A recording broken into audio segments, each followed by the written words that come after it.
Blessé, je vois mes parents refuser ma chirurgie après avoir offert 49 000 € à mon frère. Je me tais jusqu'à ce que le chirurgien entre et demande, sidéré, êtes-vous vraiment ses parents? Je m'appelle Amélie Dubois. J'ai 29 ans. Il y a 3 mois, j'ai été opéré d'urgence après un accident. J'avais une rupture de la rate et un poumon collabé, dans le même hôpital où je travaille comme infirmière en réanimation. Le chirurgien a dit qu'il me restait moins de 2 heures. J'ai survécu. Alors que j'étais à peine consciente en salle de réveil, mes parents sont entrés, non pas pour me demander si j'allais bien, non pas pour me tenir la main.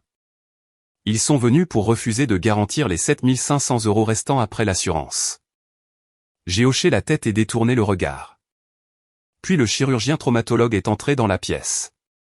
Mes parents ne savaient pas à quel point ma vie était liée à la sienne.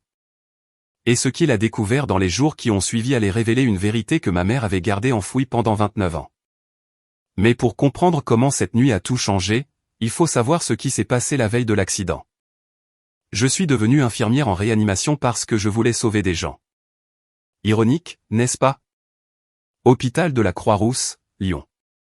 28 lits. Je travaillais de nuit, de 19h à 7h. Des gardes de 12 heures faites de code bleu, de compression, de vie et de mort. Mon salaire de départ en 2019 était de 58 000 €. Après impôts, 3 800 € par mois. Mon loyer était de 1 200 € pour un studio dans le 7e arrondissement de Lyon. Je vivais de nouilles instantanées et de la nourriture de la cafétéria de l'hôpital. Ça ne me dérangeait pas d'être fauché. Ça me dérangeait d'être invisible. Mon premier sauvetage fut un homme de 62 ans en arrêt cardiaque. J'ai fait des compressions pendant 11 minutes d'affilée pendant que l'équipe préparait le défibrillateur. Mes bras me brûlaient. Mon dos me hurlait de douleur. Mais je n'ai pas arrêté. Il a survécu. J'ai appelé ma mère depuis le parking de l'hôpital à 4 heures du matin, pleurant d'adrénaline et de joie. Elle a écouté pendant peut-être 10 secondes. Puis elle a dit, c'est merveilleux, ma chérie. Écoute, peux-tu faire un Lydia de 200 € à Théo? Le paiement de sa voiture est dû demain. Théo est mon frère, de 3 ans mon cadet. Il n'a jamais gardé un emploi plus de 4 mois. Ma mère l'appelle un entrepreneur. Je l'appelle un chômeur. Mais la différence va au-delà du vocabulaire. Quand j'avais des difficultés, je ne faisais pas assez d'efforts. Quand Théo avait des difficultés, il cherchait sa voie. Je me souviens très bien de Noël 2022. Maman mettait la table quand Théo est entré, montrant des photos sur son téléphone. Maman, regarde mon Instagram. Je reviens tout juste de Saint-Tropez. Les plages étaient incroyables. Le visage de ma mère s'est illuminé. Mon chéri, ces photos sont magnifiques. Quand y es-tu allé? La semaine dernière. J'avais besoin d'une pause pour ma santé mentale. Mon père, Vincent, a levé les yeux de son journal. Sa voix était basse, presque hésitante. Saint-Tropez? Je pensais que tu cherchais un appartement. Le ton de maman s'est immédiatement durci. Vincent, la santé mentale est importante. J'étais assise là, à table. 2 semaines plus tôt, j'avais envoyé 1 200 € à ma mère pour ce qu'elle appelait une intervention dentaire d'urgence. Elle n'a plus jamais mentionné l'urgence dentaire. Elle n'a jamais mentionné Saint-Tropez non plus. Je n'ai rien dit. Je ne disais jamais rien. 6 mois avant ça, Théo a acheté un appareil photo à 2 800 € pour son entreprise de photographie. J'ai contribué à hauteur de 1 500 € parce que maman disait qu'il prenait enfin des initiatives. L'appareil est resté dans sa boîte dans la chambre de Théo pendant 6 mois. Quand j'ai finalement demandé comment allaient les affaires, maman m'a regardé comme si je l'avais insulté. Amélie, on ne peut pas presser la créativité. L'appareil photo est probablement toujours dans cette boîte. Je gardais une liste mentale de ces moments. Le schéma était constant, implacable. Même quand j'ai obtenu mon poste en réanimation à la Croix-Rousse, l'un des postes d'infirmière les plus compétitifs de Lyon, ma mère a dit, ce n'est qu'un travail, Amélie. Quand Théo a été embauché dans un salon de café 2 mois plus tard, elle a organisé une fête, acheté un gâteau, posté sur Facebook à quel point elle était fière. Il a démissionné après 2 semaines, disant que les horaires ne correspondaient pas à son énergie. Personne ne lui a organisé de pot de départ pour ça. Je me disais que Théo grandirait, que maman finirait par le voir comme je le voyais, privilégié, paresseux, vivant de son affection et du silence de papa. Mais ensuite sont arrivées ce que j'appelle maintenant les années du tableur, et tout a empiré. L'appel est arrivé un mardi de juillet 2019. Je venais de finir mon premier mois à la Croix-Rousse. Ma blouse sentait encore la lessive industrielle de l'hôpital. J'étais épuisé mais fier. Mon téléphone a sonné à 22 heures. Le nom de maman sur l'écran. Amélie, je ne sais pas quoi faire. Sa voix tremblait. Des larmes, peut-être vraies, peut-être pas. Je ne pouvais plus faire la différence. Je me suis assise dans mon lit immédiatement, la panique m'envahissant. Qu'est-ce qui s'est passé? Papa va bien? Sa pension. Ils l'ont réduite de 40%. On ne peut pas payer le loyer ce mois-ci. On va perdre la maison.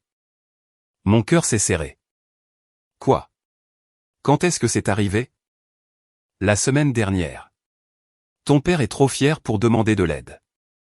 Mais Amélie, on va se retrouver à la rue. Je t'en supplie. J'ai regardé mon compte en banque sur mon téléphone. 2200 €. Mes premières vraies économies depuis des années. De combien avez-vous besoin? Juste 800. Juste pour cette fois. On te remboursera quand la situation de la pension sera réglée. Je te le promets. Je l'ai envoyé dans l'heure. Je me suis senti nécessaire pour la première fois depuis des années. Importante. Comme si je comptais pour eux comme Théo semblait toujours compter. Ce sentiment, cette validation était enivrant. C'était aussi un mensonge. 2 ans plus tard, j'ai vu un relevé de compte de mon père sur le comptoir de leur cuisine quand je suis passé déposer des courses. Sa pension n'avait jamais été réduite, pas d'un centime. Mais à ce moment-là, j'avais déjà envoyé 14 400 € de plus. Maman appelait ça d'aider la famille. J'appelais ça un loyer. 800 € par mois pendant 18 mois d'affilée. Quand j'ai finalement trouvé le courage de demander quand il me rembourserait, ma mère m'a regardé comme si je l'avais giflé. Te rembourser? Amélie, tu es notre fille. Vas-tu sérieusement nous faire payer pour l'enfance que nous t'avons donnée? Je n'avais pas de réponse à ça. Alors, j'ai continué à payer. C'est là que j'ai commencé le tableur. Pas parce que je voulais l'utiliser comme une arme plus tard. Du moins, c'est ce que je me disais à l'époque. Je le tenais parce que j'avais besoin d'une preuve. Une preuve que je n'imaginais pas l'inégalité. Une preuve que je n'étais pas folle. Une preuve que c'était réel. Février 2020. Théo m'a appelé à 23 heures. Je venais de rentrer d'une garde de 12 heures. Mes pieds me faisaient mal. J'avais une autre garde dans 9 heures. Amélie, je l'ai trouvée. Ma voix. J'étais trop fatigué pour être sceptique. De quoi parles-tu? J'ouvre un café. Un vrai. Café artisanal, pâtisserie locale, décoration intérieure digne d'Instagram. J'ai trouvé l'endroit parfait. Quelque chose s'est noué dans ma poitrine. Théo, ça a l'air super, mais j'ai besoin de 12 000 € pour le premier mois de loyer, l'équipement et le stock. 12 000 €, tout mon fonds d'urgence. Théo, je ne sais pas si je peux. La ligne est restée silencieuse une seconde. Puis la voix de ma mère a retenti. Elle était sur haut-parleur depuis le début. Amélie, c'est la chance de Théo. Il a enfin trouvé sa passion. Vas-tu vraiment être la raison de l'échec de ton frère? J'ai regardé mon compte d'épargne. 12 300 €. 5 ans d'économie en travaillant à temps partiel pendant mes études d'infirmière. J'ai envoyé 12 000 € le lendemain matin. Le café de Théo s'appelait l'Arôme Matinal. Il a ouvert en avril 2020. Il a fermé en août. 4 mois. Il a blâmé le Covid. Mais la vérité était plus simple. Théo travaillait peut-être 2 jours par semaine. Le café n'était jamais ouvert à l'heure. Les clients ont cessé de venir. Je lui ai demandé une fois, prudemment, s'il pourrait me rembourser. Il a ri. Amélie, le café a fait faillite. Je n'ai pas d'argent. Tu le sais bien.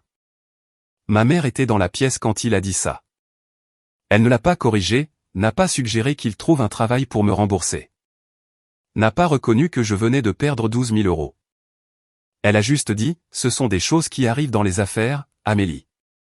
Tu ne comprendrais pas. Mais je comprenais. Je comprenais qu'on s'était servi de moi. J'ai continué à payer quand même, parce que je croyais encore que si je donnais assez, il m'aimerait comme il l'aimait lui. Au cours des 5 années suivantes, les demandes n'ont jamais cessé. Elles ont juste évolué.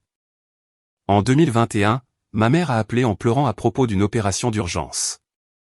Problème féminin, a-t-elle dit. Très privé. L'assurance ne le couvrirait pas. Elle avait besoin de 8 500 €. J'ai mis 2 000 € sur ma carte de crédit car je n'avais pas assez d'économies. 3 mois plus tard, j'ai vu des photos Facebook d'elle dans un spa avec ses amis. Les dates correspondaient à la semaine de sa prétendue opération. Quand je lui ai posé la question, elle est devenue défensive. J'avais besoin de récupérer dans un endroit paisible. Amélie, vas-tu vraiment surveiller la façon dont je guéris? En 2022, Théo a décidé qu'il devait investir en lui-même. Il s'est inscrit à 8 cours en ligne, marketing numérique, investissement en crypto-monnaie, fondamentaux de l'immobilier. Coût total, 9 600 €. Maman m'a appelé. Amélie, c'est l'éducation de Théo. C'est son avenir. J'ai payé. Théo a terminé 2 des 8 cours. Puis il s'est lassé. La même année, maman a prétendu que le toit fuyait. 3 800 € pour des réparations d'urgence. Je suis allé chez eux 6 mois plus tard et j'ai vérifié le grenier moi-même. Il n'y avait pas de fuite. Il n'y en avait jamais eu. Les chiffres n'arrêtaient pas de grimper. Les mensonges ne cessaient de s'accumuler. En mars 2024, j'avais donné à ma famille 67 300 € en 5 ans. Je gardais tout dans un tableur Excel, 3 onglets. Onglet 1, loyer et facture, 14 400 cents. Onglet 2, les rêves de Théo, 37 100. Onglet 3, urgence, 15 800. J'avais codé chaque entrée par couleur. Le rouge signifiait qu'il ne m'avait jamais remboursé. C'était la majorité. Le jaune signifiait que l'urgence s'était avérée fausse. Le vert signifiait qu'ils avaient promis de rembourser mais ne l'avaient jamais fait. Mon tableur ressemblait à un sapin de Noël, sauf que j'étais la seule à offrir des cadeaux. 67 300 €. Une année entière de mon salaire, partie en fumée. Pendant ce temps, mon compte d'épargne avait 8 200 €. Ma carte de crédit avait 3 400 € de dette. Mon plan d'épargne retraite, qui aurait dû être autour de 22 000 € si j'avais contribué régulièrement, était à 6 200. Je leur avais donné mon avenir, et ils ne m'avaient rien donné d'autre que des demandes supplémentaires. En décembre 2023, quelque chose s'est produit que j'ai gardé secret pour tout le monde. Nathan m'a demandé en mariage.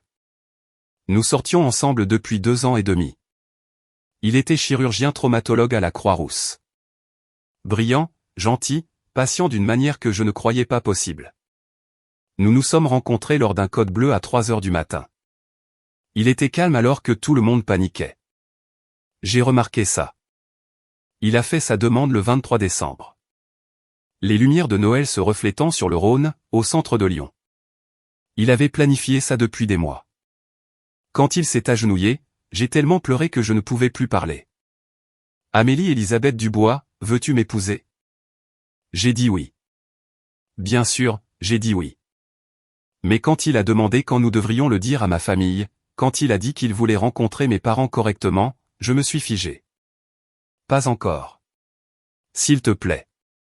Juste pas encore. Nathan n'a pas insisté. Il me faisait confiance. Mais j'ai vu la confusion dans ses yeux. Nous étions ensemble depuis 2 ans et demi, et il n'avait jamais rencontré mes parents. Je lui avais dit qu'ils étaient compliqués, que notre relation était tendue. La vérité était plus simple et plus humiliante. J'étais terrifié. Terrifié que ma mère voie son salaire et commence à calculer. Terrifié que Théo ait soudainement une idée d'entreprise qui nécessiterait un financement. Terrifié qu'il voie Nathan comme une ressource plutôt que comme une personne. Terrifié qu'il me le prenne comme il m'avait tout pris. Alors, je l'ai gardé secret. Le 20 mars, tard dans la nuit, j'ai fait quelque chose d'imprudent. J'ai posté dans notre discussion de groupe familial, « Salut tout le monde, je suis fiancé ». J'ai fixé mon téléphone pendant 2 heures.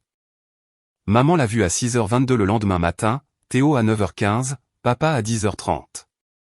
Zéro réponse, pas un seul mot. À midi, j'ai supprimé le message. Personne n'en a jamais parlé. Pas une seule fois, comme si ça n'était jamais arrivé. 2 jours plus tard, je suis monté dans ma voiture après une double garde. J'étais si fatigué que j'y voyais à peine. C'est là que tout a changé. Vendredi 22 mars 2024, 21h38.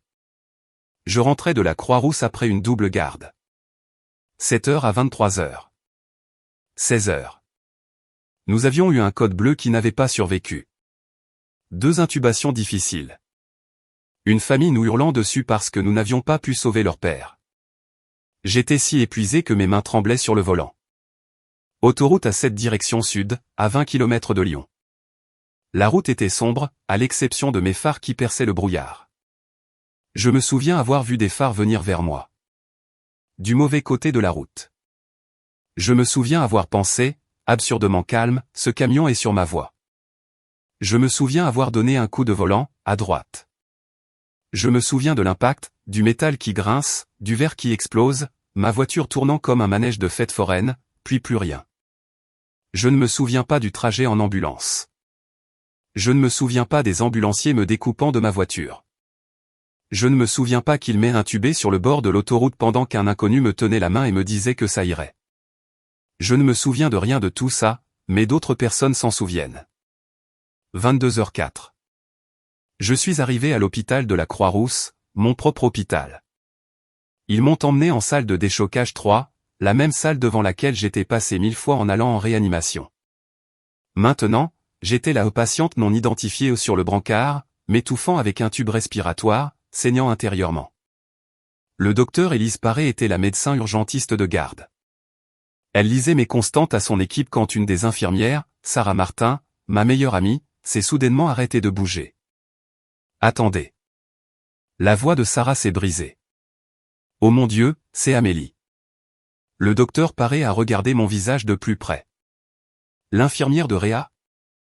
Oui, il faut appeler la chirurgie traumatologique maintenant. À 22h18, Nathan a été bipé.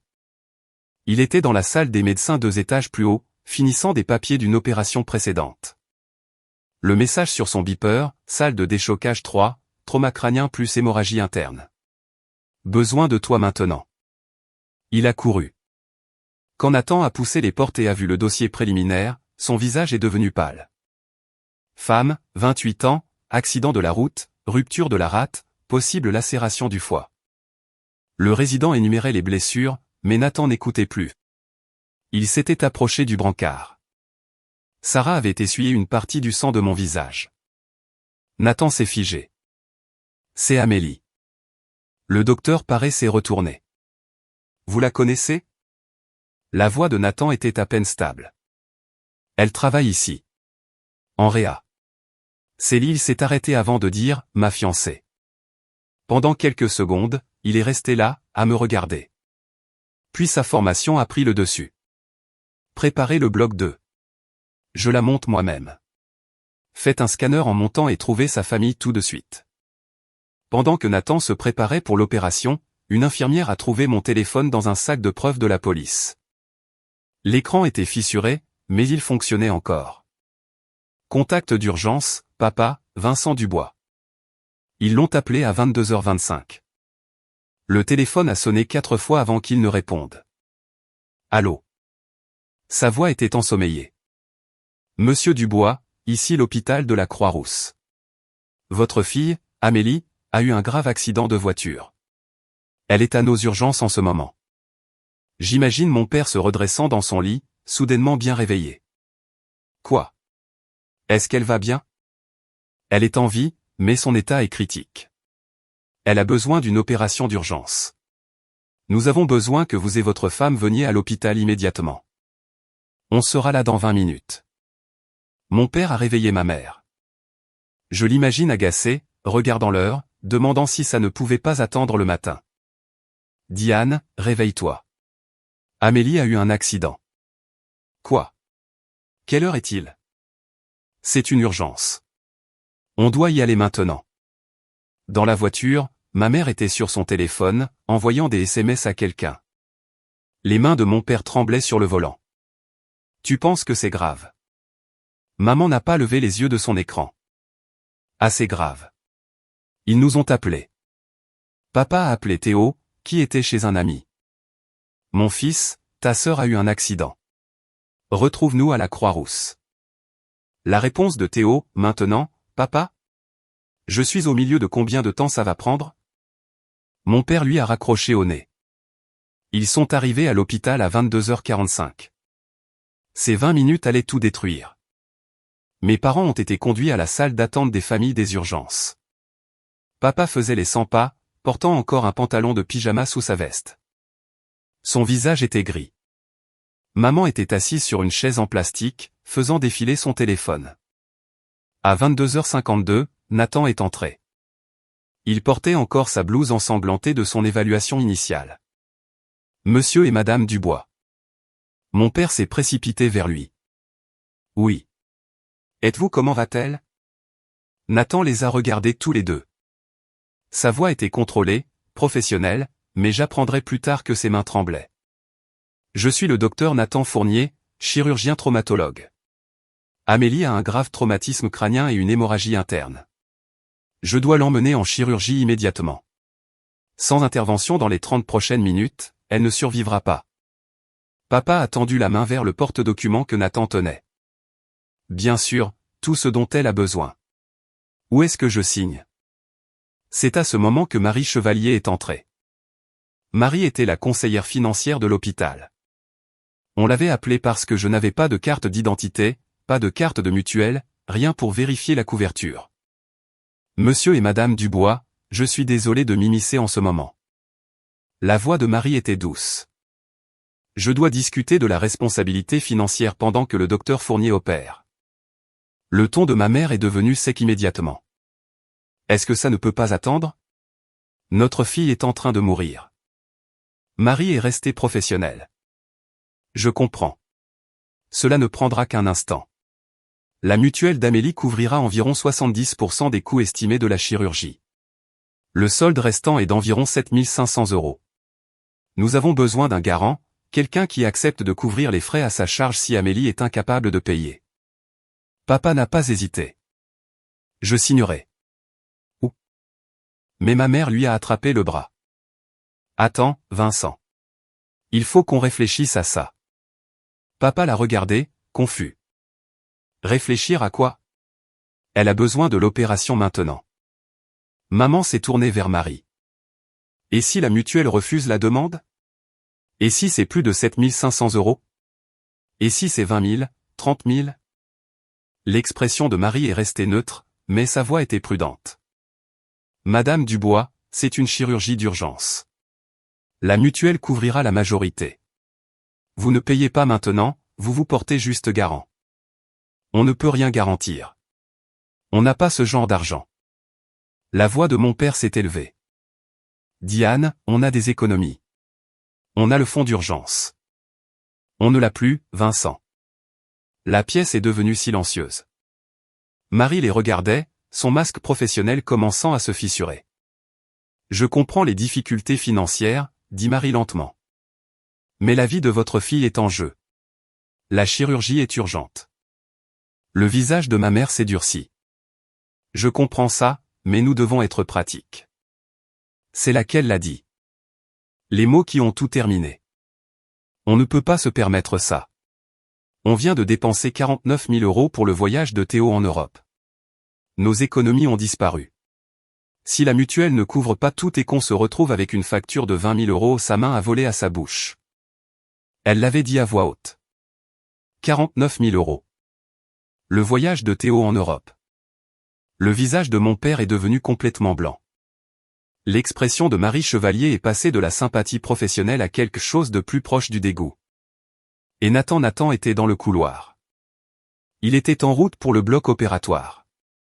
Il était revenu chercher les résultats de mon scanner. Il a tout entendu. Nathan est entré dans la salle d'attente. Sa voix était glaciale. Excusez-moi. Ma mère s'est retournée. Qui est Nathan l'a coupé. J'ai besoin de vous demander quelque chose. Il a regardé directement ma mère. Êtes-vous vraiment ses parents? Le visage de ma mère a rougi. Bien sûr que nous le sommes. Comment osez-vous? Quel genre de parents refusent de garantir la chirurgie de leur fille mourante après avoir dépensé 49 000 € pour des vacances? Silence. Mon père fixait le sol. Ma mère a ouvert la bouche, l'a refermée, l'a rouverte. Marie Chevalier s'est discrètement excusée, se dirigeant vers la porte. Nathan s'est tourné vers mon père. Sa voix s'est légèrement adoucie. Monsieur Dubois, je ne sais pas ce qui se passe dans votre famille, mais votre fille est en train de mourir. La voix de papa s'est brisée. Docteur, je signerai. Je prendrai la responsabilité. Nathan a levé la main. Ne vous embêtez pas. Je m'en occupe. Il s'est tourné vers Marie. Mettez tous les frais sur mon compte personnel, tout. Marie a hésité. Docteur Fournier, c'est très inhabituel. Faites-le. Puis Nathan a regardé à nouveau mes parents.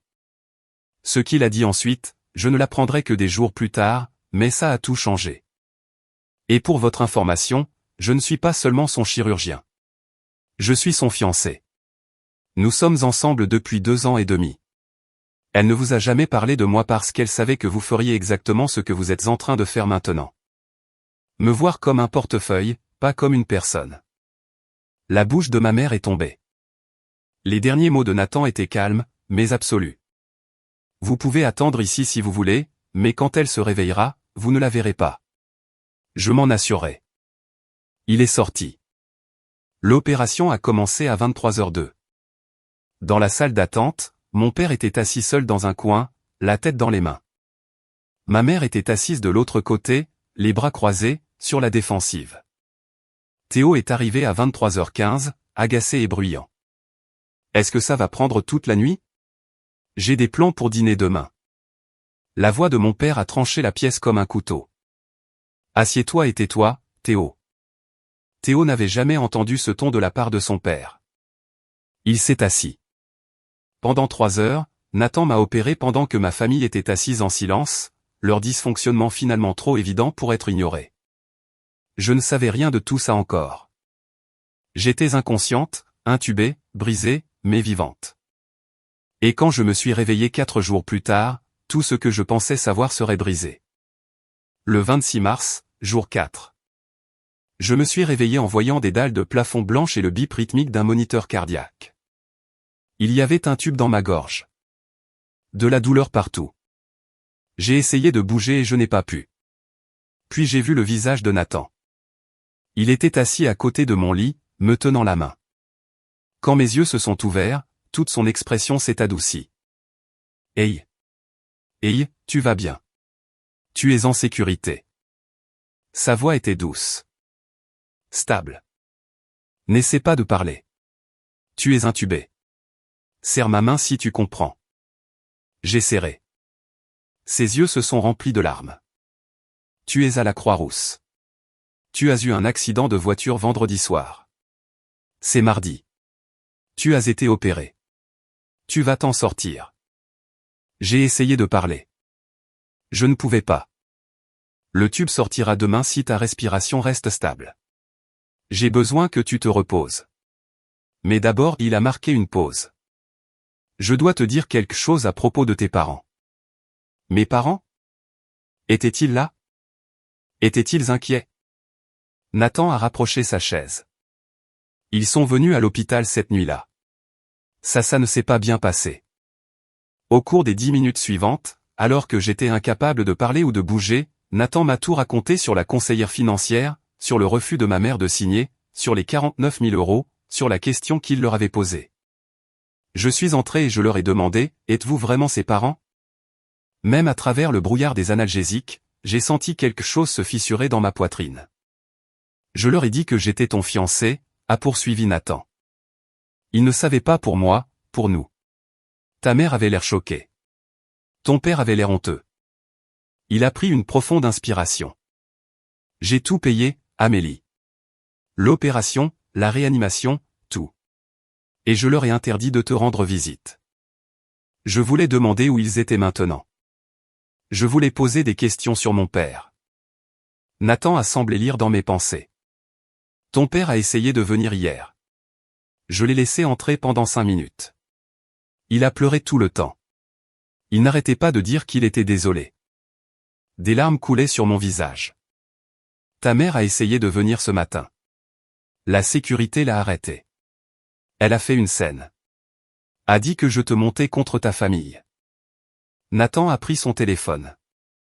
Il y a autre chose. Quelque chose que Sarah m'a dit de te montrer, mais seulement quand tu seras prête. Il a tourné l'écran vers moi.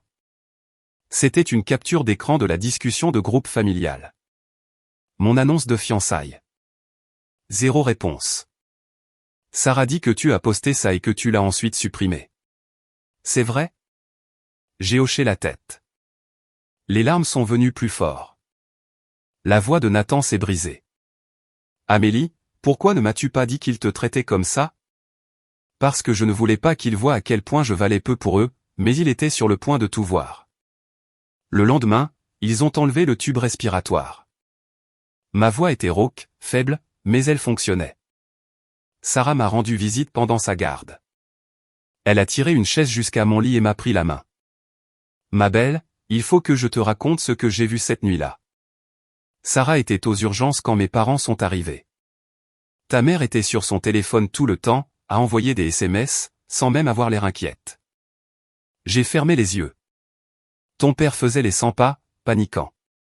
Mais ta mère? Elle avait l'air agacée, comme si on l'avait dérangée. La voix de Sarah s'est durcie. Quand la conseillère financière est arrivée, j'étais juste devant la porte. J'ai tout entendu. Ta mère a dit qu'elle ne pouvait pas se permettre de t'aider. Puis elle a mentionné le voyage en Europe. Amélie. Ma mâchoire est tombée. Elle a serré ma main plus fort. Nathan est entré et a demandé s'ils étaient vraiment tes parents. C'est la voix la plus froide que je lui ai jamais entendue. Qu'est-ce que ma mère a dit? Ma voix était à peine un murmure. Elle a essayé de discuter, a dit qu'il n'était pas professionnel. Il a dit, et je cite, « Ce qui n'est pas professionnel, c'est de refuser de sauver la vie de sa fille parce qu'on préfère financer les vacances de son fils. » J'aurais ri si ça ne m'avait pas fait si mal. Et Théo, a poursuivi Sarah, ton frère est arrivé 1 heure après le début de ton opération. Tu sais ce qu'il a dit? J'ai secoué la tête. Est-ce que ça va prendre toute la nuit? J'ai des plans pour dîner demain. Quelque chose en moi est devenu engourdi. Amélie, je savais que ta famille était compliquée. Tu l'avais mentionné avant, mais je n'ai jamais su que c'était à ce point. Elle s'est penchée en avant. Pourquoi ne me l'as-tu pas dit? Pourquoi n'as-tu pas dit à Nathan? Ma réponse est sortie brisée. Parce que je pensais que c'était normal. Je pensais que toutes les familles étaient comme ça. Je pensais que j'étais le problème. Les yeux de Sarah brillaient. Tu n'es pas le problème. Tu n'as jamais été le problème. Et je pense qu'il est temps qu'il le sache. Elle a sorti son téléphone. Tu as toujours ce tableur? Celui qui retrace tout ce que tu leur as donné. J'ai hoché la tête. Bien, a-t-elle dit, parce qu'il est temps de tout montrer à Nathan. Ce soir-là, Nathan est revenu après sa garde. Il m'a tendu un morceau de papier plié. Ton père est repassé aujourd'hui. Je ne l'ai pas laissé entrer, mais il m'a donné ça. Je l'ai déplié. L'écriture de mon père. Amélie, je ne sais pas comment m'excuser pour vendredi soir. Je t'ai laissé tomber. Je te laisse tomber depuis des années, et je ne l'ai pas vu jusqu'à ce qu'il soit presque trop tard. Ta mère et moi ne nous parlons plus.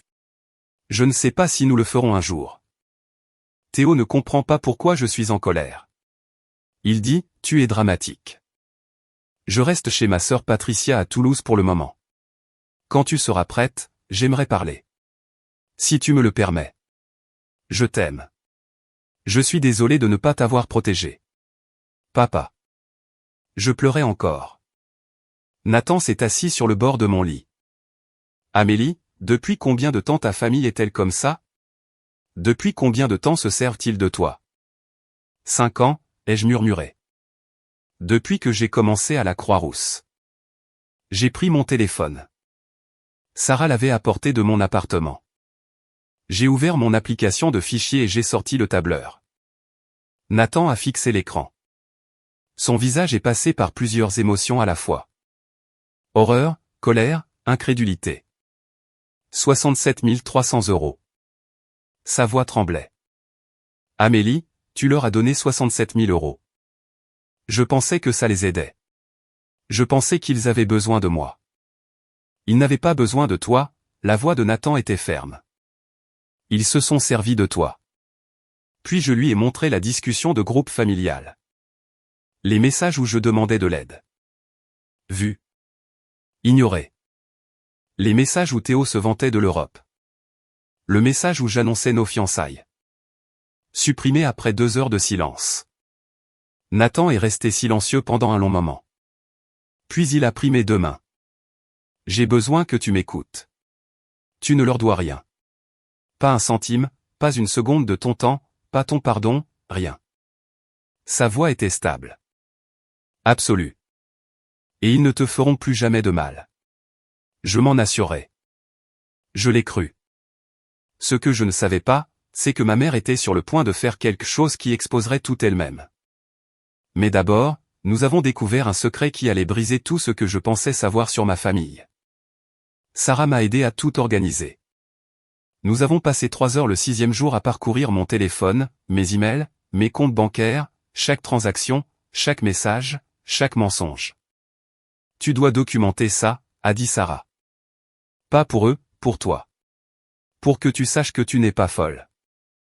Nous avons commencé avec Lydia. 187 transactions à ma mère. 143 à Théo. Total, 52 100 € via des applications de paiement seules. Le premier virement, juillet 2019. Loyer, merci ma chérie. Le dernier, 15 mars 2024, une semaine avant mon accident. Urgence, besoin de 300 €. Puis nous avons trouvé les virements bancaires. 15 200 € en dépôt direct sur leur compte. La plupart étiquetés soutien familial ou urgence ou pré-rembourseraient. Aucun n'a jamais été remboursé. Sarah a créé un tableur principal avec un code couleur. Rouge pour les mensonges avérés, jaune pour les mensonges suspectés, vert pour les besoins légitimes, qui se sont avérés être environ 3%. Bleu pour les montants remboursés. Il n'y avait pas de bleu. Nathan est entré pendant que nous travaillions. Il a fixé l'écran. C'est de l'abus financier, a-t-il dit doucement. Tu le sais, n'est-ce pas? J'ai secoué la tête. Ce n'est pas de l'abus. Je l'ai donné volontairement. Sous la manipulation, a interrompu Nathan. Sous la culpabilité, sous les mensonges. Amélie, c'est de l'abus. Il a sorti mes relevés bancaires. Regardons ce que ça t'a coûté. Il m'a montré mon compte de janvier 2019, avant que je commence à aider ma famille. Épargne, 2200 €, compte courant, 1800 €, total, 4000 €. Puis il a sorti celui de mars 2024. Épargne, 8200 €, compte courant, 940 €, total, 9140 €. Tu es infirmière en réanimation, 5 ans d'expérience, ton salaire est d'environ 68 000 € maintenant, non? Oui. Si tu avais économisé ne serait-ce que 10% de tes revenus sur 5 ans, juste 10%, tu aurais 34 000 € d'épargne. Actuellement, tu as 9 000. Il a fait le calcul sur son téléphone. La différence est de 25 000, plus les 67 000 que tu leur as donnés. Ça fait 92 300 € que tu devrais avoir. J'ai eu la nausée. Et ton plan d'épargne retraite, a continué Nathan. Combien y a-t-il dessus? 6 200. J'ai dû arrêter de cotiser en 2021. Je n'en avais plus les moyens. La mâchoire de Nathan s'est crispée. À ton âge, avec l'abondement de l'employeur, tu devrais avoir au moins 25 000 € en épargne retraite maintenant. Il a sorti une calculatrice. Si tu avais pu économiser et investir ces 67 000 € sur 5 ans, avec un rendement prudent de 7%, tu aurais 78 500 € maintenant. Il m'a regardé. C'est un apport pour une maison. C'est la sécurité financière. C'est ton avenir. Sa voix s'est légèrement brisée. Ils n'ont pas seulement pris ton argent, Amélie. Ils ont pris ton avenir. Je lui ai ensuite montré les emails. J'avais un dossier dans Gmail intitulé « Demande familiale ». 132 emails. Il les a lus en silence, son expression s'assombrissant à chaque fois. Novembre 2023. Sujet, urgent. S'il te plaît, lis. Amélie, je suis très déçu par toi. Théo a besoin de 2000 € pour sa certification en marketing numérique, et tu as dit que tu devais y réfléchir. Après tout ce que nous avons fait pour toi, nous t'avons nourri, habillé, mis à l'abri pendant 18 ans. Tu nous dois bien ça. Une bonne fille n'hésite pas à aider sa famille. Mais je suppose que tu as toujours été égoïste. Peut-être que si tu n'étais pas si concentré sur ta vie, tu te souviendrais d'où tu viens. J'attends le virement d'ici vendredi. Maman. J'avais envoyé 2000 € ce jeudi-là. Février 2024. L'email de Théo. Salut Amélie. Alors, j'ai trouvé cette opportunité incroyable à Rome. Un accélérateur de start-up. Ça pourrait tout changer pour moi. J'ai besoin de 5000 € pour la compte d'ici demain. Je sais que c'est beaucoup, mais maman a dit que tu comprendrais. Elle a dit que tu répondais toujours présente pour la famille. Ne me laisse pas tomber. J'avais envoyé 5000 €. 2000 d'entre eux sont allés sur ma carte de crédit car je n'avais pas assez d'économies. Nathan a remarqué un schéma. Chaque email a la même structure. Demande urgente avec un délai serré. Culpabilisation à propos de l'enfance. Menace de déception. Comparaison avec Théo. Remise en question de ton caractère. Il m'a regardé. C'est de la manipulation de manuel, Amélie. C'est de l'abus émotionnel. L'email qui m'a brisé datait de début mars. Amélie, Théo passe un moment formidable en Europe. Il apprend tellement et établit des contacts incroyables. Ton père et moi sommes si fiers de lui. Il va faire des choses extraordinaires. Au fait, nous avons besoin de 300 € pour les courses cette semaine. Peux-tu l'envoyer aujourd'hui? Merci, ma chérie. Maman. PS, Théo a posté une photo magnifique de la Tour Eiffel. Tu devrais regarder son Instagram. J'avais envoyé 300 €. Puis je suis restée assise dans ma voiture et j'ai pleuré pendant 20 minutes. Nathan a posé le téléphone. Comment as-tu survécu à ça? Comment as-tu continué? Je pensais que si je donnais assez, ai-je murmuré, il m'aimerait comme il l'aime lui. Sarah lisait par-dessus nos épaules. Montre-lui la discussion de groupe, a-t-elle dit. Tout. La discussion de groupe était pire. Message après message de Théo se pavanant. Maman le louant. Moi demandant de l'aide et étant ignoré. 10 mars. Théo, les gars, regardez mon IG. Les meilleures pâtes de Florence. Maman, si fière de mon fils qui réussit.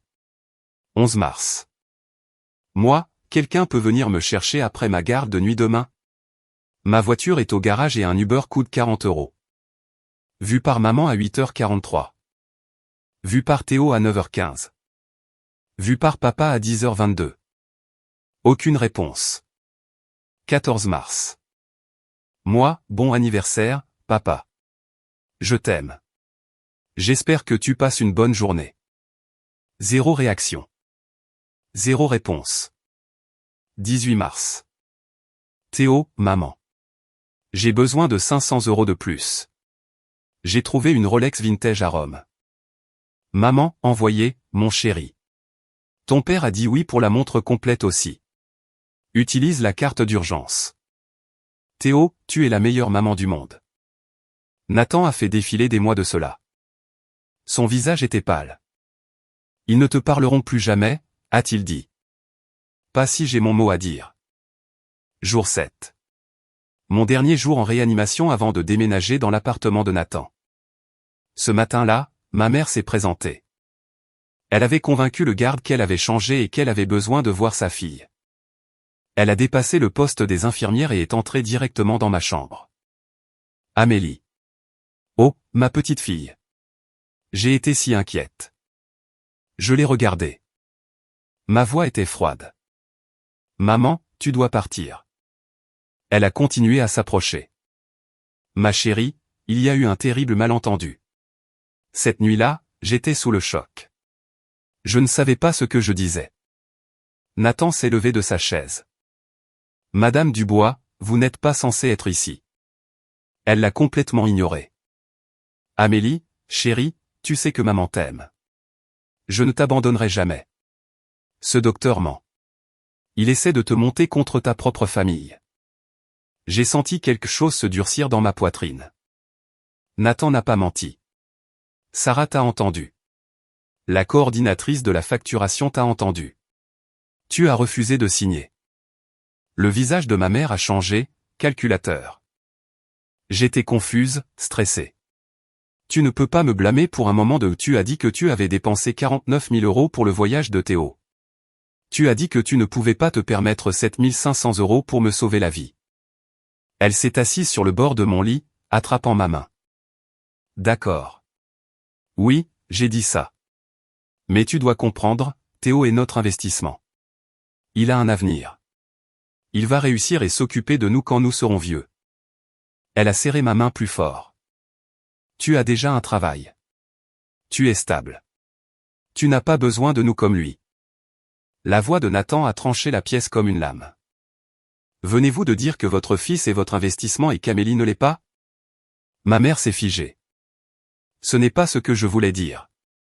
J'ai retiré ma main. Tu m'as toujours vu comme moi, comme ne valant pas la peine. Ma mère a essayé de faire marche arrière, mais j'avais déjà décidé. Nathan, peux-tu me passer mon téléphone? Il l'a fait. J'ai regardé ma mère.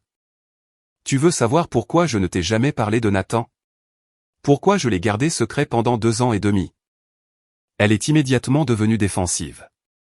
Parce que tu es égoïste. Tu voulais le garder pour toi toute seule. Non, parce que je savais que tu ferais exactement ce que tu fais maintenant. Essayer de te servir de lui.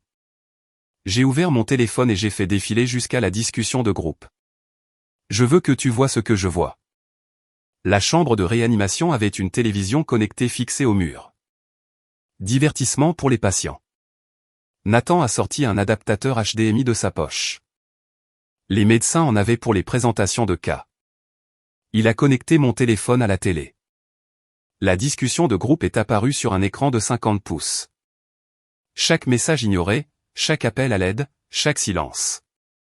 Ma mère a fixé l'écran. Amélie, qu'est-ce que je veux que tu vois ce que tu as fait. Elle a regardé les messages, les dates, les accusés de lecture. Son visage est devenu pâle. Puis elle s'est retournée et est sortie sans un mot. Sarah se tenait dans l'embrasure de la porte. Elle a tout vu. Après le départ de ma mère, Sarah m'a serré dans ses bras. Tu as bien fait, a-t-elle murmuré. J'ai hoché la tête. C'est à ce moment-là que j'ai réalisé quelque chose. J'avais des preuves. J'avais des témoins. J'avais la vérité documentée dans des tableurs, des captures d'écran et des relevés bancaires. Mais je n'allais pas l'utiliser. Pas encore. Parce que 2 semaines plus tard, ma mère ferait quelque chose qui exposerait tout elle-même. Et cette fois, elle le ferait à 50 personnes. Jour 11, 2 avril. J'étais dans l'appartement de Nathan, en convalescence, reprenant des forces chaque jour. Mon père a appelé le téléphone de Nathan. Est-ce que je peux venir te rendre visite? J'ai quelque chose que je dois dire à Amélie. Nathan m'a regardé. J'ai hoché la tête. 1 heure plus tard, mon père se tenait dans l'embrasure de la porte. Il avait l'air d'avoir vieilli de 10 ans. Il tenait des fleurs. Des tournesols. Mes préférés depuis que j'étais enfant. Puis-je entrer? Oui. Il a posé les fleurs et s'est assis en face de moi sur le canapé. Amélie, je n'ai pas de mots pour ce qui s'est passé. Je t'ai manqué en tant que père, en tant qu'homme. Je t'ai complètement manqué, papa. Il a levé la main. Non, laisse-moi finir. J'ai été un lâche pendant des années. J'ai regardé ta mère te traiter comme si tu valais moins que Théo. Je l'ai regardé te prendre des choses et je n'ai rien dit. Sa voix s'est brisée. Cette nuit-là à l'hôpital, quand elle a refusé de signer, j'aurais dû signer immédiatement. J'aurais dû la mettre dehors. Au lieu de ça, j'ai hésité. Des larmes coulaient sur son visage. Je suis tellement désolé. Je voulais lui dire que ce n'était pas grave, mais ça l'était. Papa, je dois te demander quelque chose à propos de l'opération. Ai-je eu besoin d'une transfusion sanguine? Nathan se tenait dans la cuisine, écoutant. Non, a dit Nathan, tu étais stable.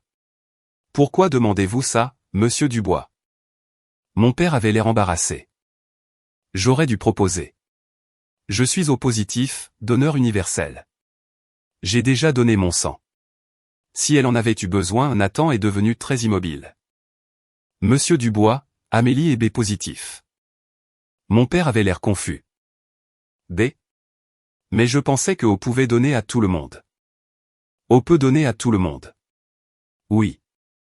Mais la voix de Nathan était prudente, douce. Monsieur Dubois, connaissez-vous le groupe sanguin de votre femme? Diane, elle est A positif.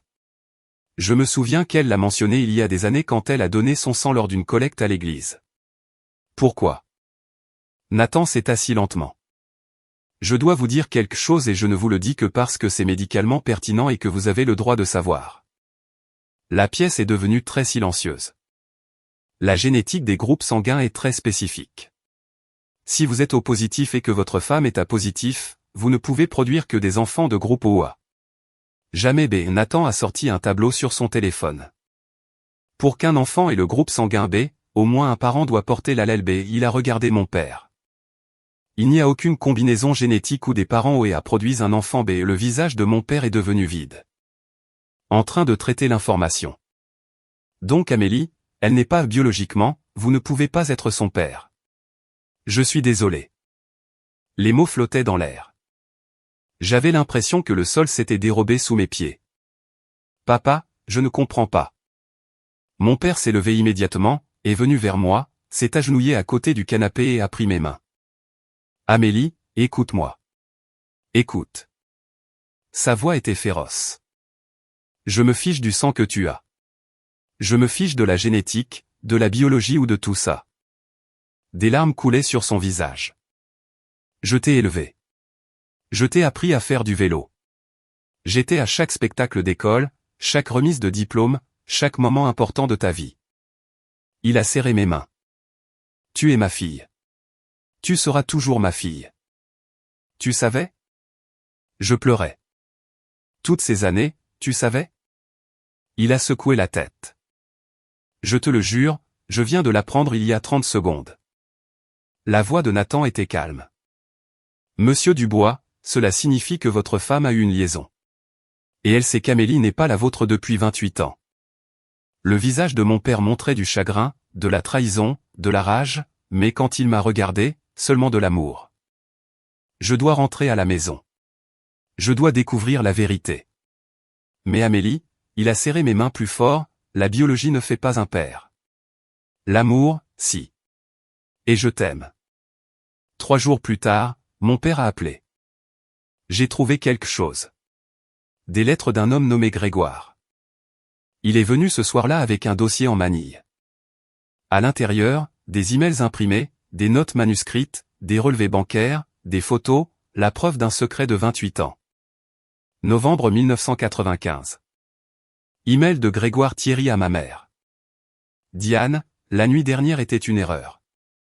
J'ai une femme, 2 enfants, une carrière que j'ai bâtie pendant 15 ans. Je ne peux pas tout jeter pour ça. Nous devons arrêter. S'il te plaît, ne me contacte plus au bureau. Greg.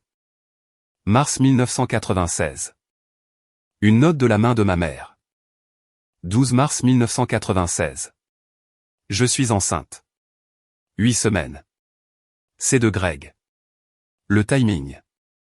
Vincent et moi n'avions pas été intimes depuis des mois. On se disputait à propos de sa mère qui emménageait. Greg ne répond pas à mes appels. Sa secrétaire a dit qu'il est indisponible indéfiniment.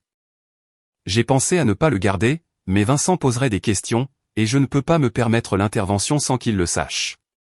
Je dois garder ce bébé et faire semblant que c'est celui de Vincent. Si Vincent le découvre un jour, je perdrai tout. Cette erreur va ruiner ma vie. Je dois m'assurer qu'elle ne le sache jamais. Je l'ai lu 3 fois. Ma mère m'a appelé une erreur avant même que je sois né. Relevé bancaire de 1996 à 2021. Dépôt mensuel de 500 € de G. Thierry. Une note de la main de ma mère. Pension alimentaire. Compte secret. Ne jamais le dire à Vincent. Le dépôt s'est arrêté en mars 2021. Une nécrologie de journal découpée et conservée. Grégoire William Thierry, 57 ans, avocat d'affaires, décédé le 15 mars 2021. Ma mère avait écrit dessus, enfin terminé. Le secret meurt avec lui. Une photo de 1995. Ma mère, 26 ans, debout près d'un homme en costume, sa main sur sa taille. Au dos, de son écriture, soirée de Noël du cabinet Morin et Associés, décembre 1995, la nuit où tout a changé. Mon père était assis tranquillement pendant que je lisais tout. Tu savais, ai-je murmuré. Et tu m'aimes quand même. Il s'est agenouillé devant moi à nouveau. Amélie Elisabeth Dubois, tu es ma fille, pas celle de Grégoire. Pas biologiquement, mais de toutes les manières qui comptent. Sa voix tremblait mais était ferme. J'ai changé tes couches. Je t'ai accompagné à l'école. Je t'ai appris à conduire. J'étais aux urgences avec toi quand tu t'es cassé le bras à 12 ans. J'étais là pour chaque moment de ta vie. Grégoire ne l'était pas. Il a pris de l'argent et s'est enfui. Il a saisi mes mains. La biologie, c'est juste de la science. L'amour, c'est un choix. Et je te choisis chaque jour. J'ai compris alors ce que ma mère avait fait. C'est pourquoi elle me détestait. Chaque fois qu'elle me regardait, elle voyait sa culpabilité, son secret, son erreur. Mais tu n'as jamais été une erreur, a dit mon père. Tu es ma fille. Tu es ma fille. Nathan se tenait dans l'embrasure de la porte. Il s'est avancé. Veux-tu retrouver Grégoire? Il est en vie. Il est à Lille, marié, 2 enfants dans la vingtaine. Un cabinet qui réussit. J'y ai pensé pendant exactement 3 secondes. Non. Il m'a abandonné avant ma naissance. Il a payé ma mère pour qu'elle se taise. Il n'est pas mon père. J'ai regardé mon père. C'est toi. Il s'est effondré en larmes. Nous avons tous les deux pleuré. Nathan a discrètement quitté la pièce pour nous laisser de l'intimité. Quand j'ai pu à nouveau parler, j'ai posé la question que j'évitais. Vas-tu divorcer? J'ai déjà déposé les papiers. Ta tante Patricia m'aide. 2 jours plus tard, ma mère a envoyé l'email qui allait la détruire. Et cette fois, elle le ferait elle-même. 12 avril, 18h30. Je n'étais pas là, mais mon père m'a raconté ce qui s'est passé plus tard. Théo était à la maison avec ma mère, ouvrant le courrier. Il a sorti un relevé de carte de crédit. Son visage est devenu blanc. Maman. Maman. Ma mère est venue de la cuisine. Quoi? Ma facture de carte de crédit. Alors, paie-la. Les mains de Théo tremblaient. C'est 11 847 €. Ma mère a attrapé le relevé. Gucci Rome 1200. Louis Vuitton Paris 2800. Cartier Barcelone 3400. Revendeur de Rolex Vintage Rome 3200. Achat d'hiver 1247. Théo, je t'ai dit que la carte était pour les urgences. Il est immédiatement devenu défensif. C'était des urgences. Je devais avoir l'air professionnel pour le réseautage. On ne peut pas réseauter avec des vêtements bon marché. Ma mère a sorti son téléphone, a vérifié leur compte en banque. Solde, 1247 €. On est fauché. On est complètement fauché. Théo a paniqué. Et les économies? On a dépensé les économies pour ton voyage. On a retiré le plan d'épargne retraite en avance et payé une pénalité de 20%. Et papa? Ton père est parti. Il a demandé le divorce. Il ne nous donnera pas un centime. Il y a eu une pause. Puis Théo l'a dit. Et Amélie? Le visage de ma mère s'est durci. Elle ne répond pas à mes appels. Elle m'a bloqué. Alors envoie-lui un email. Elle ne peut pas bloquer les emails. Ma mère a hésité. Je ne pense pas qu'elle aidera. Elle était très en colère à l'hôpital. La voix de Théo est devenue cruelle. Alors fais-la se sentir coupable. Rappelle-lui qu'elle nous doit bien ça. On l'a élevée. Il s'est penché plus près. Et si elle dit toujours non, menace de la couper de la famille. Dis-lui qu'elle est morte pour nous. Elle cédera. Elle cède toujours. Ma mère s'est assise devant l'ordinateur à 18h45. Elle a commencé à taper. Au début, c'était de la manipulation, de la culpabilité calculée. Mais en écrivant, elle s'est mise en colère. L'email s'est transformé en une diatribe, une arme. À 19h03, elle a tapé le nom de sa fille dans le champ du destinataire. Gmail a fait une saisie semi-automatique, mais pas vers a.dubois.infirmière@gmail.com. Il a rempli avec famille Dubois élargie, une liste de diffusion de 50 personnes. Ma mère n'a pas remarqué. Elle a appuyé sur envoyer. L'objet de l'email, ton égoïsme a des conséquences. Amélie, je n'arrive pas à croire à quel point tu es devenue ingrate après tout ce que ton père et moi avons fait pour toi. Et oui, je dis ton père avec des pincettes maintenant que nous connaissons tous la vérité sur ta lignée. Nous t'avons élevé. Nous t'avons nourri. Nous t'avons mis à l'abri pendant 18 ans. Nous t'avons tout donné. Et c'est comme ça que tu nous rembourses.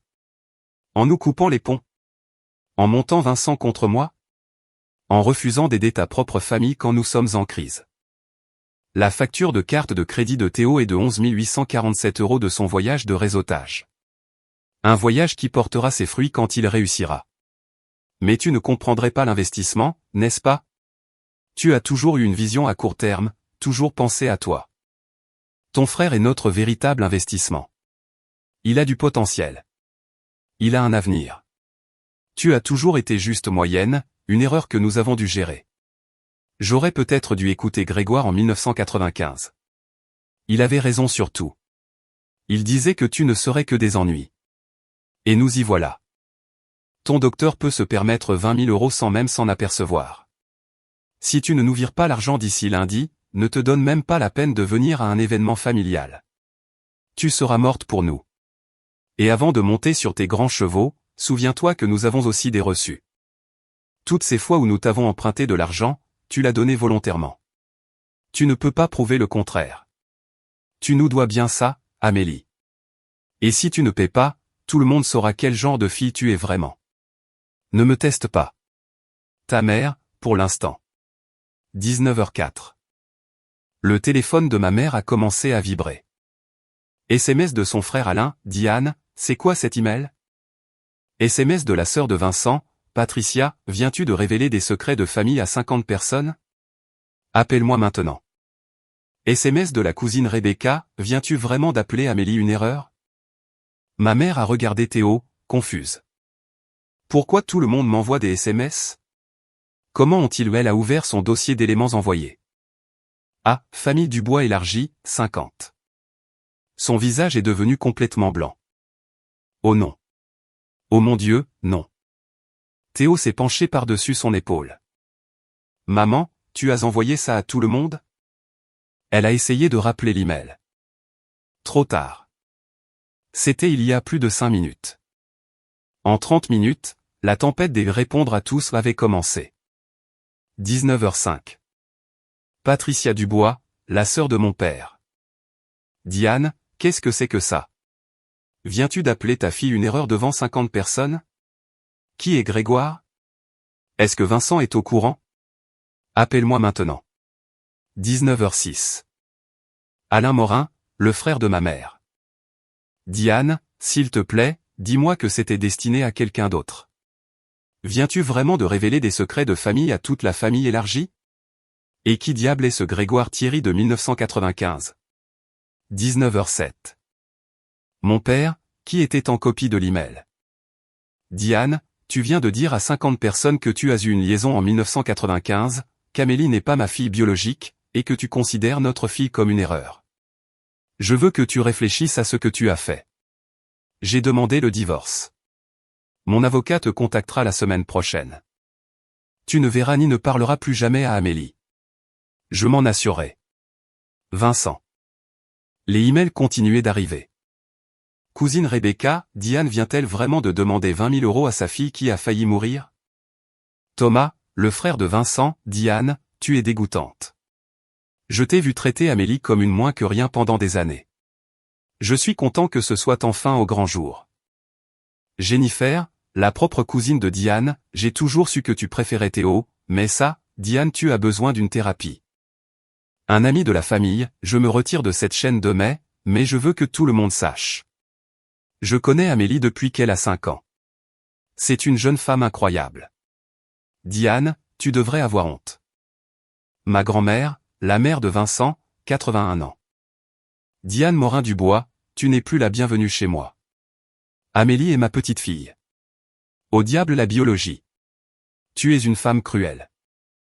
À 19h30, 47 des 50 personnes avaient répondu. 41 condamnaient ma mère. 3 demandaient à être retirés du fil. 2.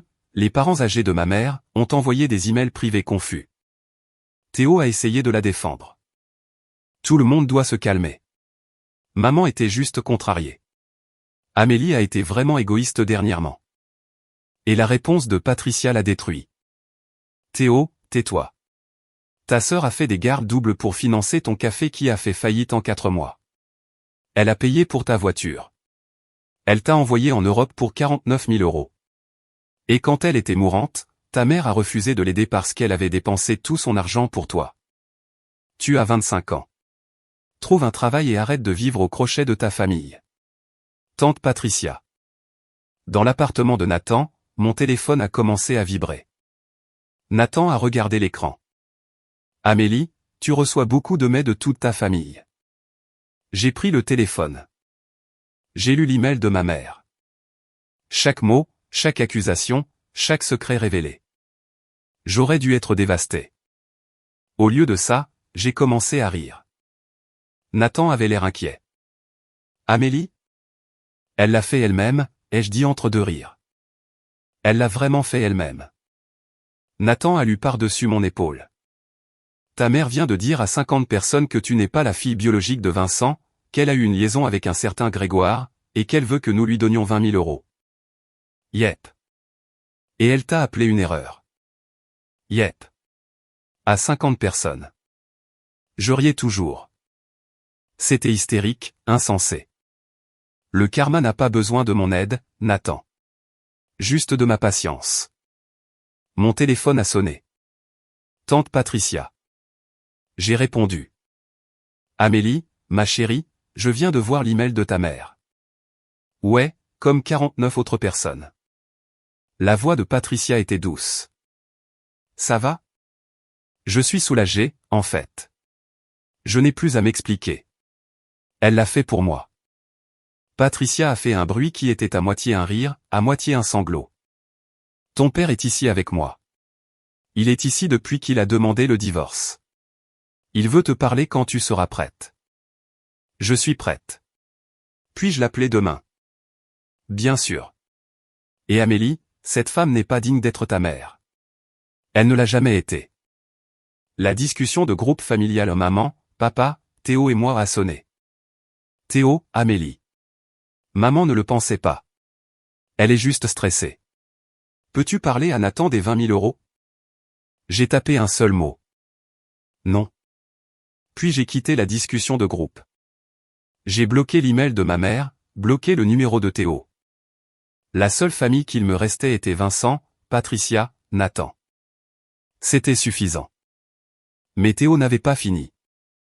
2 jours plus tard, il se présenterait dans un café près de l'appartement de Nathan, et je devrais l'affronter une dernière fois. 14 avril, 12h15. Je retrouvais Sarah pour déjeuner au café des Célestins sur la presqu'île. La première fois que je quittais l'appartement de Nathan en 2 semaines. J'étais en avance, assise à une table dans un coin, sirotant un café, me sentant presque normal. Puis Théo est entré. Il m'a repéré immédiatement. Amélie. Hey, quelle coïncidence. Ce n'était pas une coïncidence. Il avait regardé mes stories Instagram, traquant ma position. J'ai gardé ma voix neutre. Théo, part. Il s'est assis quand même. Allez, Serette. On doit parler. Sarah est entrée à ce moment-là. Elle a vu Théo et son visage s'est durci. Elle a dit, pars. Théo l'a complètement ignoré. C'est entre nous, d'accord? Il s'est tourné vers moi, a forcé un sourire. Écoute, je sais que les choses ont été intenses. L'email de maman était mauvais. Je lui ai dit qu'elle n'aurait pas dû l'envoyer. Elle l'a envoyé à 50 personnes, Théo. C'était un accident. Elle voulait l'envoyer juste à toi. Elle était juste émotive. Je l'ai fixée. Elle m'a appelé une erreur. Elle a dit que Grégoire avait raison sur moi. Elle a exigé 20 000 euros. Théo s'est tortillé mal à l'aise. Ouais, à ce sujet. L'Europe a fini par coûter plus cher que prévu. Plus que les 49 000 euros. Il a fait un geste de la main. C'était des dépenses de réseautage, des investissements dans mon avenir. Tu ne comprendrais pas. Sarah a fait un bruit de dégoût. Théo s'est penché en avant. Voilà le truc. On est dans une situation financière difficile. Maman et moi. Je me disais que puisque Nathan est évidemment riche, tu pourrais peut-être lui parler, lui demander un prêt. Juste 20 000. On te remboursera. Je n'arrivais pas à croire ce que j'entendais. Tu es sérieux. Très sérieux. La famille est de la famille, Amélie. Tu as toujours été douée pour ça. Quelque chose a cédé. Laisse-moi voir si j'ai bien compris. Tu veux que je demande à mon fiancé 20 000 euros pour payer tes factures de carte de crédit de tes vacances que maman et papa ont financées avec 49 000 euros, pendant que j'ai failli mourir. Et ils ont refusé de signer un formulaire de garantie de 7 500 euros. Théo est immédiatement devenu défensif. D'accord, quand tu le dis comme ça a l'air mauvais. Parce que c'est mauvais, Théo. Il a ricané. Ce n'est pas juste. Maman était sous le choc cette nuit-là. Elle ne voulait pas dire, elle a dit qu'elle ne pouvait pas se le permettre. Puis elle a mentionné ton voyage en Europe. Dans la même phrase. Le visage de Théo s'est durci. C'est différent. Je suis le fils. Je suis censé perpétuer le nom de la famille, bâtir un patrimoine, m'occuper de maman et papa quand ils seront vieux. Il a vraiment dit ça à voix haute. Toi, tu es infirmière. Tu as un emploi stable. Tu n'as pas besoin d'argent supplémentaire comme moi. Sarah a explosé. Viens-tu de dire qu'elle est juste une infirmière? Elle sauve des vies. Théo s'est tourné vers elle, agacé. Peux-tu t'en mêler? C'est une affaire de famille. Je me suis levé. On a fini ici. Théo m'a attrapé le poignet. Attends, tu n'as pas répondu. Vas-tu demander à Nathan ou non? C'est à ce moment que Nathan est apparu. Il était venu me faire une surprise pour le déjeuner. Timing parfait. Lâche-la. Maintenant. Théo a lâché mon poignet et a levé les yeux vers Nathan. Il a essayé d'avoir l'air confiant, mais je l'ai vu déglutir. Oh, le docteur. Écoutez, mec. C'est entre Amélie et moi. Des trucs de famille. Nathan s'est interposé entre nous. Tu dois partir. Théo s'est levé, essayant d'égaler la taille de Nathan. Il n'a pas pu. Mec, reste en dehors de ça. Amélie et moi, on discute juste, j'ai entendu de quoi vous discutiez. Tu veux 20 000 euros pour payer des factures de carte de crédit de vacances que tu as prises pendant que ta sœur a failli mourir? La confiance de Théo a vacillé. Il s'est retourné vers moi. Tu vois, c'est de ça que je parle. Tu le laisses te contrôler. L'ancienne Amélie aurait aidé, mais maintenant je suis quoi, Théo? Égoïste. Ingrate. Maman avait raison sur toi. Tu sais quoi? Oublie les 20 000. Mais ne reviens pas en rampant quand tu auras besoin de nous. Quand ta vie parfaite de docteur s'effondrera. Vincent et ma famille. Le visage de Théo s'est tordu de malice.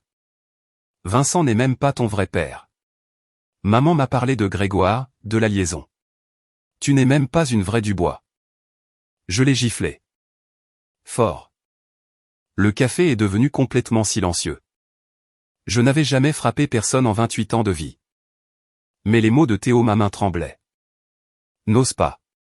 Vincent est plus un père que n'importe quel donneur biologique pourrait l'être. Il a choisi de m'aimer.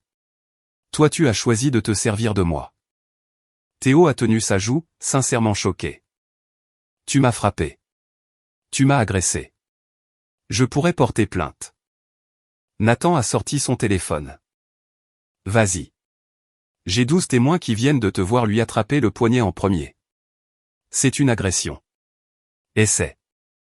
Un barista a hoché la tête. Quelqu'un à une autre table a levé son téléphone. Je l'ai en vidéo. Théo a reculé vers la porte. Vous êtes tous les deux fous. Maman avait raison. Tu es égoïste. Tu es ingrate. Tu le regretteras. La voix de Nathan était calme.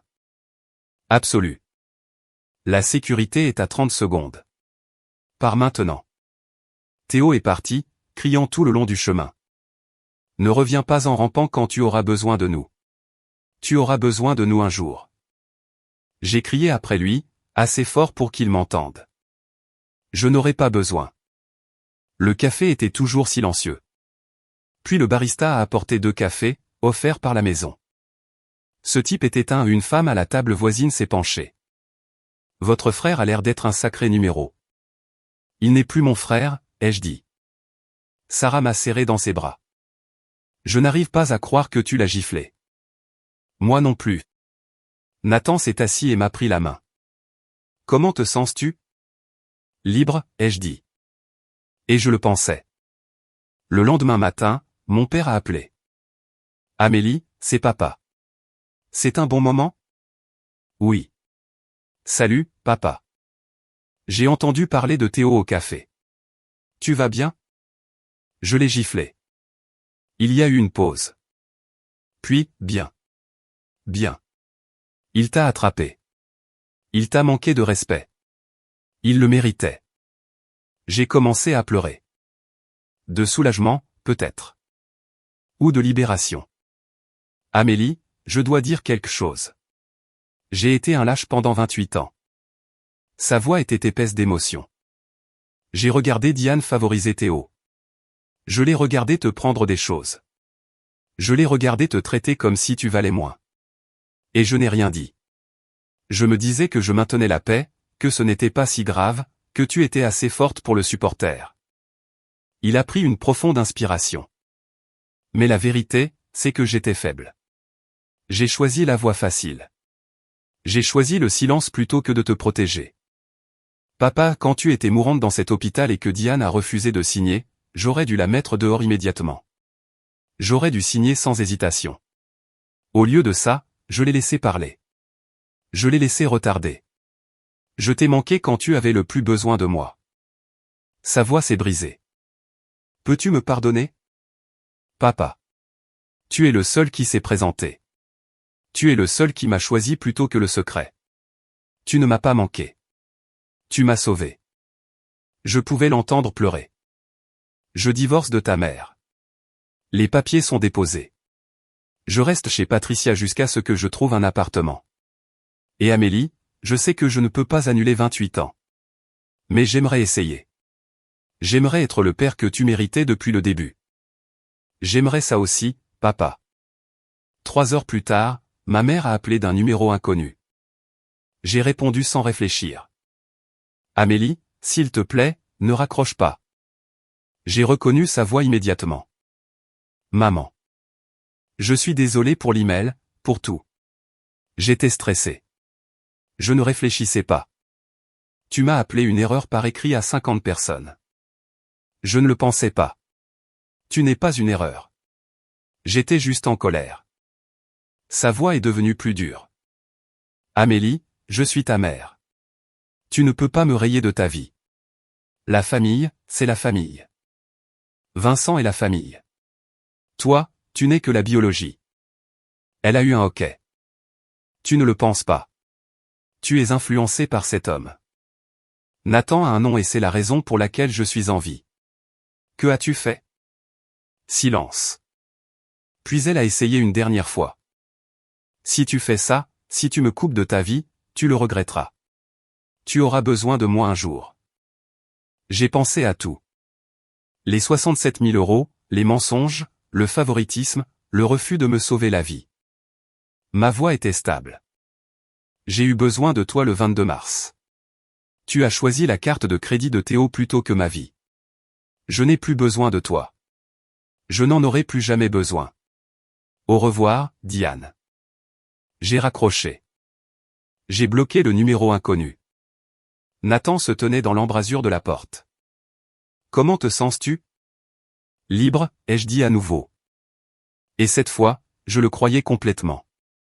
Le 15 mai, 2 mois après l'accident, mon père m'a envoyé un SMS, « Voudrais-tu déjeuner avec moi? Juste nous deux. Tu choisis le restaurant. » J'ai choisi chez Giovanni, mon restaurant italien préféré depuis que j'étais enfant. Il est arrivé avec 15 minutes d'avance. Il a apporté des tournesols. Quand je suis entré, il s'est levé immédiatement. Amélie. Je l'ai serré dans mes bras. Salut, papa. Nous nous sommes assis. Nous n'avons pas parlé de Diane. Nous n'avons pas parlé de Théo. Nous avons parlé de nous. Parle-moi de Nathan, a-t-il dit. Comment vous vous êtes rencontrés, pourquoi tu l'aimes? Parle-moi de la réa, de tes patients, de ton travail. Parle-moi de ta vie, des parties que j'ai manquées parce que je ne faisais pas attention. Je lui ai parlé de la première fois que Nathan et moi nous sommes parlé. Un arrêt cardiaque à 3 heures du matin. La façon dont il est resté calme quand tout le monde paniquait. Je lui ai parlé du patient dont la famille m'a serré dans ses bras après que j'ai sauvé leur père. Je lui ai parlé de l'appartement que je voulais acheter un jour, quand j'aurai assez d'économies. Mon père a écouté chaque mot. Tu as construit une si belle vie et je l'ai presque manqué. Quand l'addition est arrivée, il a insisté pour payer. J'ai 28 ans de déjeuner à rattraper. Devant le restaurant, j'ai posé la question que j'évitais. Papa, veux-tu savoir pour Grégoire? Veux-tu le retrouver? Il est resté silencieux un moment. Je l'ai cherché. Grégoire Thierry, avocat d'affaires à Lille, toujours marié à la même femme, 2 enfants dans la vingtaine, un cabinet qui réussit. Il ne sait pas que tu existes. Diane ne lui a jamais dit qu'elle t'avait gardé. J'ai senti quelque chose se tordre dans ma poitrine. Penses-tu qu'il mérite de savoir? La voix de mon père était ferme. Je pense qu'il a fait son choix en 1995 quand il a arrêté de répondre aux appels de Diane. Il a choisi sa vie plutôt que toi avant même que tu ne sois né. Je ne veux pas le rencontrer, ai-je dit. Il n'est pas mon père. C'est toi. Même en sachant que je ne suis pas, j'ai interrompu. Papa, c'est toi qui m'as appris à faire du vélo. C'est toi qui es resté éveillé avec moi quand j'étais malade. Tu m'as choisi chaque jour pendant 28 ans. Grégoire, c'est juste de la génétique. Tu es mon père. Il pleurait. Je ne te mérite pas. Si, tu me mérites. Tu as juste oublié pendant un moment, mais tu t'es souvenu quand ça comptait. Nous avons fait une promesse ce jour-là. On ne regarde pas en arrière. On ne regarde que vers l'avant. Vers l'avant, a-t-il acquiescé. Ensemble. Puis je lui ai parlé du mariage. Nathan et moi nous marions le 15 juin. Son visage s'est illuminé comme un lever de soleil. Je serais honoré si tu m'accompagnais à l'hôtel. Il ne pouvait pas parler. Il a juste hoché la tête et pleuré. La planification du mariage était simple, intime. L'hôtel Le Royal au centre de Lyon. 40 invités. Vincent, Patricia et sa famille. Les frères de Vincent. La famille de Nathan. Sarah et mes collègues de Réa, des amis proches. Diane et Théo n'étaient pas invités. Ma mère a envoyé un SMS à mon père. Tu vas laisser notre fille se marier sans sa mère? C'est impardonnable. Sa réponse, c'est ma fille. Tu as clairement dit qu'elle était une erreur que tu regrettais. Tu n'as pas le droit d'assister à sa célébration. J'ai invité Patricia à faire les boutiques pour la robe avec moi. Je suis honoré, a-t-elle dit. Mais es-tu sûr de ne pas vouloir? Je suis sûr. Tu as été plus une mère pour moi en 2 mois que Diane en 28 ans. J'ai trouvé la robe au 3e essai. Simple, élégante, en dentelle blanc cassé. Patricia a pleuré quand elle m'a vu dedans. Tu es magnifique, ma chérie. J'aimerais que ma mère soit là pour voir ça. Patricia a eu l'air confuse une seconde. Puis j'ai souri. Je parlais de toi. Elle s'est effondrée complètement. Le dîner de répétition a eu lieu la veille du mariage. Mon père a fait un discours. Il y a 28 ans, Un bébé est entré dans ma vie. Je ne savais pas alors que la biologie essaierait de me dire qu'elle n'était pas la mienne. Il m'a regardé. Mais je sais maintenant ce qui compte. L'amour est un choix. Et je choisis Amélie chaque jour. Il a levé son verre. Nathan, tu épouses la meilleure femme que je connaisse. Prends soin d'elle et bienvenue dans notre famille. Tout le monde s'est levé, a levé son verre. Diane et Théo n'étaient pas là pour le voir. Le lendemain était mon mariage, et mon père serait celui qui m'accompagnerait à l'hôtel. 15 juin 2024, Hôtel Le Royal, Lyon. La musique a commencé. Le canon en ré. Tout le monde s'est levé. Mon père a offert son bras. Prête? Plus que prête. Nous avons commencé à marcher lentement. Il a gardé sa main sur la mienne. Amélie, je veux que tu saches quelque chose. Ce moment, maintenant, est le moment le plus fier de ma vie. Je pleurais déjà. Pas parce que tu te maries, mais parce que malgré tout, tu es devenue cette femme incroyable et j'ai la chance d'être ton père. À chaque pas dans l'allée, il murmurait, tu es tellement aimée. Tu es tellement digne. Tu es ma fille. À l'hôtel, le célébrant a demandé, qui donne cette femme en mariage? La voix de mon père était forte, claire. C'est moi, avec fierté et joie. Il m'a embrassé sur le front. A serré la main de Nathan. Prends soin de ma fille. Toujours, a dit Nathan. Mon père s'est assis au premier rang à côté de Patricia. Tous deux en larmes. Il y avait un espace vide là où ma mère aurait dû être. Elle ne me manquait pas. La cérémonie était magnifique. Mais le moment dont je me souviendrai toujours est venu à la réception. La danse père-fille. My Girl des Temptations. Mon père m'a conduite sur la piste de danse. Ses mains tremblaient. Je n'ai pas dansé depuis 20 ans. Tu te débrouilles très bien, papa. Alors que nous nous balancions, il a ri nerveusement. Je me suis entraîné cette semaine dans le salon de Patricia en regardant des vidéos YouTube. J'ai ri. Vraiment? Je voulais bien faire ça pour toi. Nous avons dansé en silence un moment. Puis il a dit, Amélie, je dois te dire quelque chose à propos de ta mère. Papa, pas ce soir. Juste ça. Puis plus jamais. Il a pris une profonde inspiration. Le divorce sera finalisé le mois prochain. Elle ne le conteste pas. Théo a déménagé dans le Var avec sa sœur. Il est bien, il est toujours Théo. Ta mère m'a demandé de te dire qu'elle est désolée, qu'elle veut parler. Je l'ai regardé. Que as-tu dit? J'ai dit non. Que tu avais tourné la page. Qu'elle avait perdu sa chance. Merci. Sa voix s'est brisée. Je t'aime, Amélie. Pas à cause du sang. Pas par obligation. Je t'aime parce que tu es toi. Parce qu'en 28 ans, tu as été la meilleure chose de ma vie. Je suis désolé qu'il ait fallu que je te perde presque pour le dire à voix haute. Papa, tu m'as sauvé la vie. Pas Nathan. Toi. Il avait l'air confus. Quand tu m'as choisi plutôt que son secret, quand tu as choisi la vérité plutôt que les mensonges, tu m'as donné la permission de me sauver moi-même. Tu es mon héros. La chanson s'est terminée. Il m'a embrassé sur le front. A murmuré, voilà à quoi ressemble un père. La salle a applaudi. J'ai regardé mon père. Pas l'homme qui m'a donné son ADN, mais l'homme qui m'a donné son amour. Et je savais que j'avais un père. Pas à cause de la biologie, à cause d'un choix. Sarah s'est approchée du micro. J'aimerais dire quelques mots sur ma meilleure amie. Elle a raconté l'histoire de notre rencontre lors de mon premier jour à la Croix-Rousse. Comment j'étais terrifié et excité et prête à sauver le monde. Pendant 5 ans, j'ai vu Amélie donner à ses patients, à sa famille, à tout le monde sauf à elle-même. Sa voix s'est légèrement durcie. Je l'ai vu faire des gardes doubles pour pouvoir envoyer de l'argent à la maison. Je l'ai vu sauter des repas.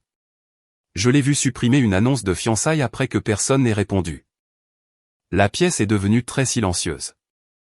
Et puis, le 22 mars, j'ai vu sa famille refuser de lui sauver la vie. Sarah m'a regardé directement. Mais j'ai aussi vu autre chose. J'ai vu Nathan se manifester sans hésitation. J'ai vu Vincent réaliser ce qu'il avait manqué pendant 28 ans. Elle a levé son verre.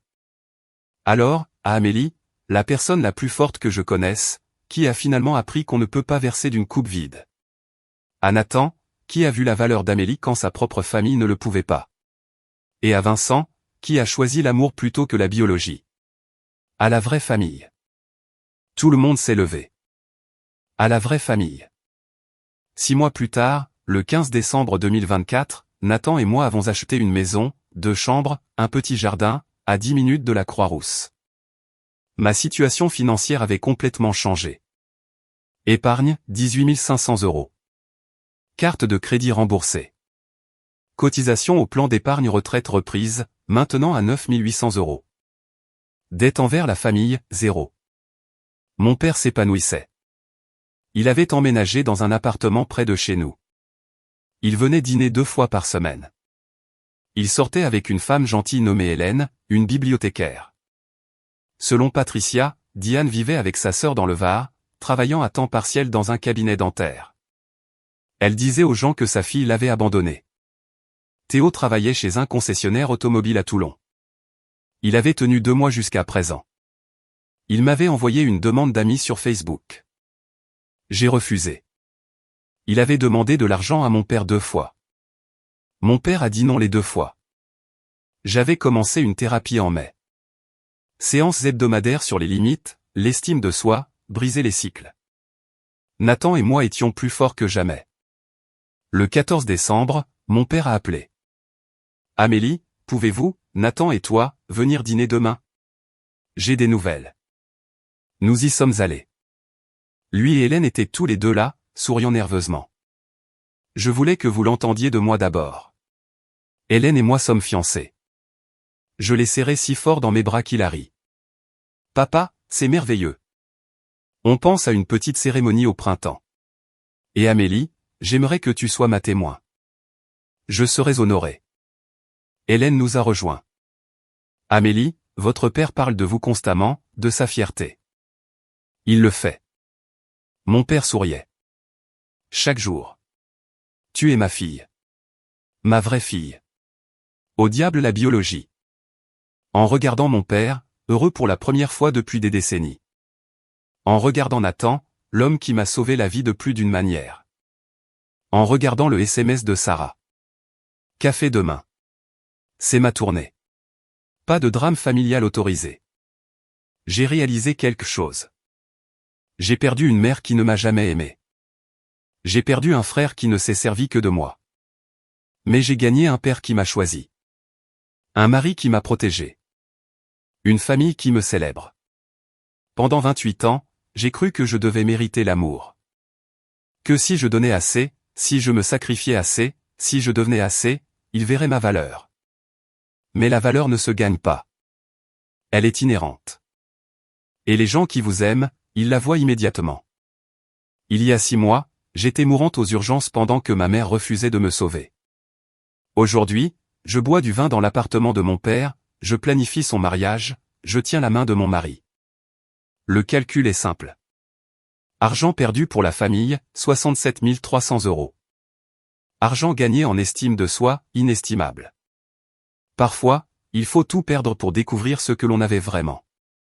Et ce que l'on avait n'était jamais ce que l'on a perdu. Si vous vous êtes déjà senti invisible dans votre propre famille, si vous avez déjà donné jusqu'à n'avoir plus rien, si vous vous êtes déjà demandé si vous étiez le problème, vous ne l'êtes pas. Vous ne l'avez jamais été. Les gens qui vous aiment se manifesteront. Ils vous choisiront, non pas parce qu'ils le doivent, mais parce qu'ils le veulent. Et c'est le seul genre d'amour qui compte.